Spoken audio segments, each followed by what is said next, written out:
Olá, queridos estudantes, bem-vindos a mais uma aula de estatística. Então, hoje nós vamos estar falando do gabarito comentado da atividade remota de 01/4/2020. Lembrando que esse é o arquivo lá da atividade, ok, pessoal? Lembrando também que é importante vocês assistirem essas aulas e corrigirem os erros ou aqueles exercícios que ficaram duvidosos, beleza? Isso é importante para a correta aprendizagem de vocês. Então, vamos nós lembrar aqui da atividade remota do dia 1º, da aula do dia 1º. Muito bem, a gente tinha postado uma primeira questão que eu cheguei a conversar com alguns alunos, que ela foi adiada, então, para a aula do dia 8. Vamos para a segunda questão, então. Eu espero que vocês tenham estudado a aula vídeo de tabela e frequências e vamos ver o que a questão fala. Diferentes tipos de gráficos e tabelas para representar os indivíduos da amostra podem facilitar ou dificultar a visualização ou análise de dados. Dessa forma, conhecer e saber utilizar o gráfico correto é de grande importância. Faça as correspondências entre os tipos de gráfico e sua melhor aplicação. Então, quem estudou a aula vídeo viu que isso aqui é uma aplicação direta para a gente compreender os diferentes tipos de gráficos e para que serve, certo, pessoal? Então, a gente tem o gráfico 1, que é um gráfico de setores, popularmente chamado gráfico de pizza, o 2, que é um gráfico de colunas, o 3, que é um gráfico de barras, o 4, que é um gráfico de linhas, e o 5, que é um diagrama de dispersão. Aqui eu já gostaria de chamar a atenção de vocês para duas coisas. No gráfico de colunas, vocês podem observar que a largura da coluna, ela não necessariamente ocupa o meu intervalo inteiro. Então, quando eu tenho gráfico de colunas e até mesmo gráfico de barras, eu não tenho muita preocupação com a largura dessa coluna. Porque vamos pensar aqui, eu tenho largura, peso, rachadura, manchas, riscos. Tem como eu matematizar isso aqui? A matematização está feita nesse eixo. Então, a gente não tem um compromisso muito grande com a área desse gráfico. Eu estou explicando isso para depois falar de histograma, porque eu vi alguns errinhos nos exercícios de quem já entregou. Então, vamos lá, pessoal. Está aqui o nosso gabarito. Então, olha só, o gráfico que é utilizado para verificar possíveis relações entre variáveis quantitativas. Ele é ideal para analisar correlações entre duas ou mais variáveis. Então, esse gráfico é o nosso gráfico de dispersão, é o diagrama de dispersão. No meu eixo X e no meu eixo Y, eu vou ter variáveis quantitativas e aqui eu vou colocando os meus pontos, que são os meus dados. Eu posso fazer um ajuste, lembrando que essa linha já é uma matematização, já é uma correção matemática, é um ajuste, para ver uma tendência entre essas relações, mas não faz parte de dados coletados. E aí eu vejo, aqui no caso eu tenho investimento versus vendas. Quanto mais eu invisto, a tendência é que aumente o número de vendas. Por isso é que eu tenho uma tendência aqui. Então, esse gráfico é o número 5, certo, pessoal? Vamos ver o próximo. Ideal para representação de variáveis qualitativa nominal com muitas categorias ou qualitativa ordinal. Lembrando que qualitativa vão ser sempre nomes, certo? A nominal é a nossa variável qualitativa mais básica e a ordinal são aquelas categorias que podem sofrer algum tipo de hierarquia. Por exemplo, escolaridade, né? Nível fundamental, médio, superior. Então, a gente tem a hierarquia, mas é uma qualidade, ainda assim é nome.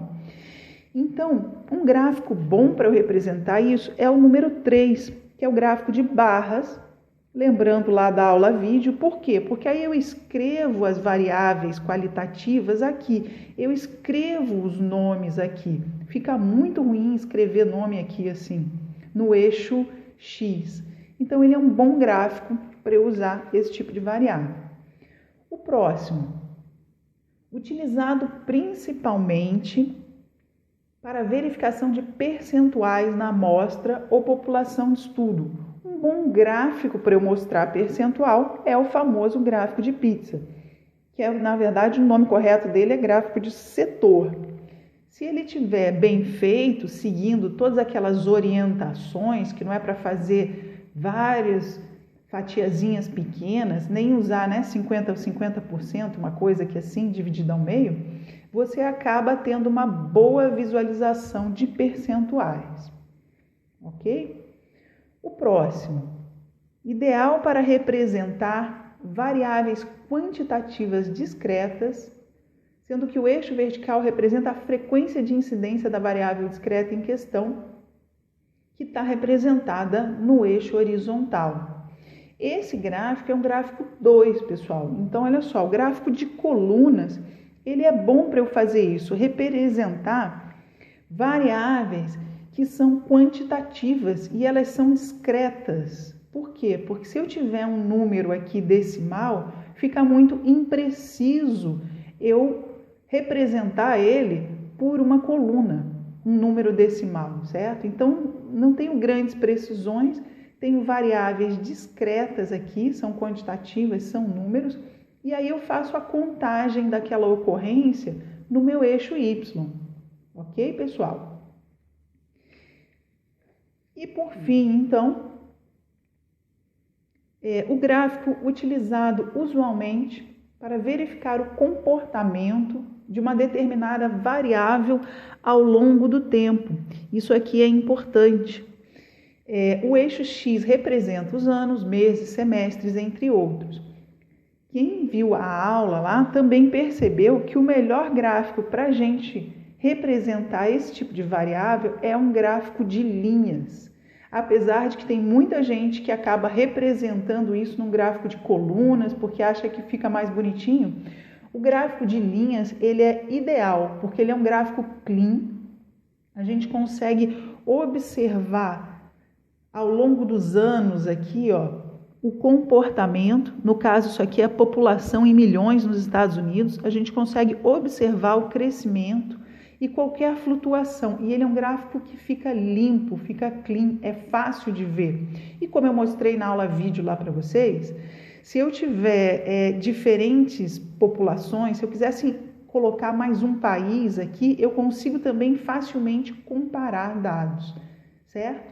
Tem muita gente que não gosta de usar justamente porque ele é simples, mas às vezes a simplicidade é bem melhor do que ficar inventando frufru. Ok, pessoal? Qualquer dúvida que vocês tenham ainda, é só mandar um e-mail para a gente que a gente tira essas dúvidas numa próxima oportunidade. O número 2B dessa nossa questão era para a gente retomar o exercício 5 da primeira lista, que o gabarito comentado também já está postado no portal. E era para a gente fazer, então, um histograma a partir da tabela de frequências que você já fez. Claro que você deve corrigir a sua tabela de frequências com o vídeo postado anteriormente e depois também corrigir esse histograma, ok? Então aqui, só para relembrar, era uma tabela de temperaturas durante o outono de uma cidade brasileira. A gente organizou já esses dados em ordem crescente, nós já fizemos os cálculos do número de classes, da amplitude de cada classe, nós já construímos a tabela de frequência. Não é uma tabela completa, a gente parou na frequência simples, mas isso é suficiente para eu construir um histograma. Então, o próximo exercício pedido era justamente para a gente construir este histograma com os dados da tabela que a gente fez, ok? Então, vamos realizar esse exercício agora. E agora eu quero que vocês prestem atenção. Presta atenção aqui, pessoal, porque eu dei uma olhada nos exercícios e tem um erro. O histograma, ele tem algumas características muito peculiares, certo? Ele não é um gráfico de colunas. Repetindo, então, um histograma não é um gráfico de colunas. Lembrando aqui, no gráfico de colunas, apesar dele ser feito com colunas, no gráfico de colunas, não necessariamente eu tenho um compromisso com esse tamanho aqui. E vocês podem perceber que existem buracos entre um dado e outro, uma contagem e outra. Isso aqui não pode acontecer num histograma. Então, o histograma, apesar da gente fazer barrinhas nele, ele não é um gráfico de colunas. Certo, pessoal? Muito bem. O que é o histograma, então? Primeira coisa, a gente vai fazer no eixo Y, vai ser a contagem. Então, aqui no meu eixo Y, eu vou preencher com a frequência simples. E o que vai entrar no eixo X? No eixo X, entra o intervalo de classe, já que eu estou fazendo um histograma a partir de uma tabela que está separada em intervalos de classe. Então, isso aqui é que vai entrar no eixo X, certo, pessoal? E o que é importante? O passo que eu vou dar no eixo X, a largura da coluna do histograma, ela vai ser igual à amplitude do intervalo de classe. Tá vendo como isso não é aleatório? É a amplitude do intervalo de classe. Então, gente, isso é um gráfico totalmente amarrado com a minha tabela. Relembrando, a minha amplitude aqui no caso, o passo, eu saio daqui para cá, era de 1,6.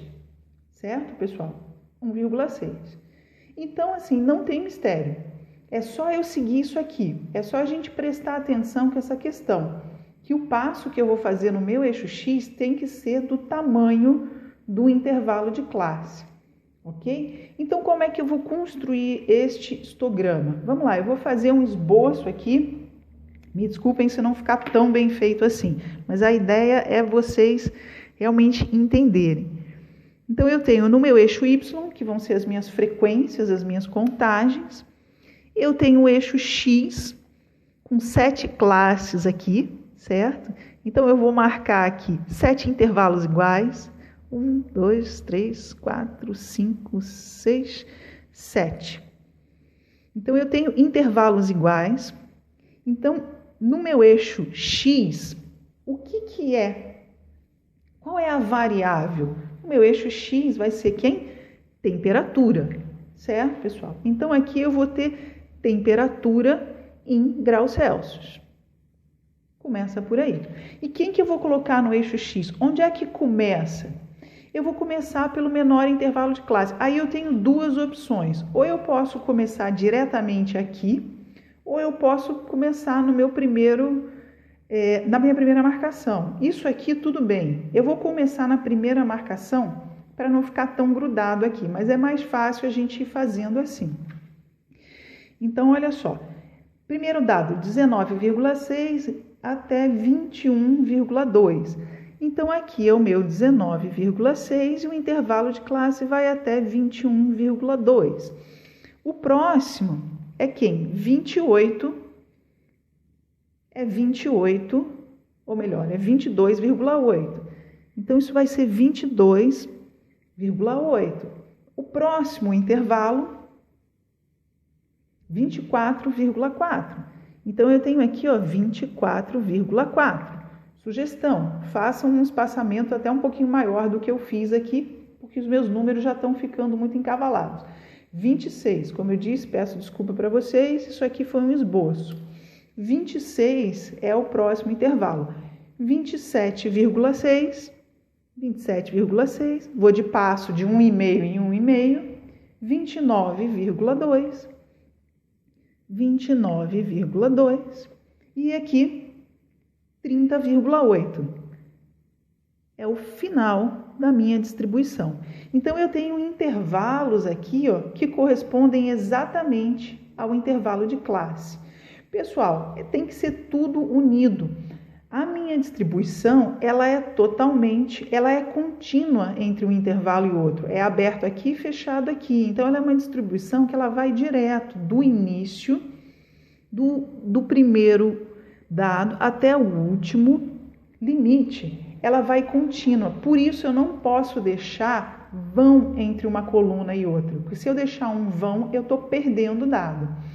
E no meu eixo Y, eu tenho uma contagem máxima aí até 17, certo, pessoal? Então, vamos ver. No primeiro intervalo, a minha frequência é 10, são 10 contagens. Eu vou fazer uma estimativa aqui também, certo, pessoal? Então, no primeiro intervalo, eu tenho mais ou menos aqui, 10 contagens. Como eu optei fazer esse intervalo começando aqui, então eu vou ter que começar esse intervalo justamente aqui. Então, 10 no meu eixo Y vai ser frequência. Então, o primeiro intervalo, eu tenho 10 temperaturas nessa cidade representando esse primeiro intervalo. A largura desta minha coluna é justamente 1,6, certo, pessoal? Então, a largura da coluna é justamente o intervalo de classe, que é 1,6. E aqui eu tenho a minha contagem, então, no eixo Y eu tenho frequência, que simplesmente contagem. Então, isso aqui vai ser 10. O próximo intervalo, a próxima contagem vão ser 17. Então, eu vou estimar um pouco mais para cima aqui, 17, certo, pessoal? E aí, o que eu faço, então? Eu preciso fazer com que essas colunas elas fiquem todas juntas. Como eu disse, meu intervalo ele não tem gap. Então, eu vou na contagem de 17 até a minha próxima final do intervalo de classe. Certo, pessoal? O próximo vai ser quem? 13. Então, minha próxima contagem está em 13. Mais ou menos por aqui. Mesma coisa. 13, eu tenho algo por aqui. Então, aqui o intervalo de classe, sempre respeitando aqui a altura na contagem e o intervalo de classe no eixo X. O próximo dado, 8. Então, já está baixando minha contagem. 8. E assim vai, certo, pessoal? Então, fiquem aí atentos, aquelas pessoas que deram um gapzinho entre uma coluna e outra. Veja que isso não é um gráfico de colunas, porque quem prestou atenção lá na aula também, acabou vendo que este gráfico, eu tenho um compromisso com essa área embaixo do gráfico. Por isso é que eu também não posso fazer ele de uma forma tão aleatória. Certo, pessoal? Então, o histograma a gente vai construindo assim. Depois, 5, 1 e 2. Então, mais ou menos aqui eu vou ter 5, 2 e 1. Me desculpem aí as proporções, ok, pessoal? Mas isso aqui é só um esboço. Então, o próximo intervalo de classe, eu tenho 5 contagens, ou seja, 5 temperaturas que caem entre 26 e 27,6. Depois eu vou ter 2 temperaturas medidas entre 27,6 e 29 e apenas uma temperatura entre 29 e 30,8. Ok, pessoal? Então, essa é a cara da minha distribuição em forma de gráfico. Características importantes do histograma: eixo X, largura da coluna é a amplitude do meu intervalo de classe. Veja que aqui o meu histograma eu dei um espaço, isso significa que para cá eu não tenho dado e para cá eu não tenho dado. As colunas elas precisam ser contínuas, ok? E nesse meu eixo eu tenho uma frequência. Olha que legal, gente. Para que serve um histograma? Para justamente eu ver que existe uma concentração de temperaturas desta cidade entre 21,8, 21,2 e 22,8 graus. Então, o histograma ele dá uma cara nova para aquela tabela de frequências e a gente já consegue tirar conclusões mais fácil olhando para esse histograma. Ok, pessoal? Então, ficamos por aqui. Bons estudos e até a próxima aula.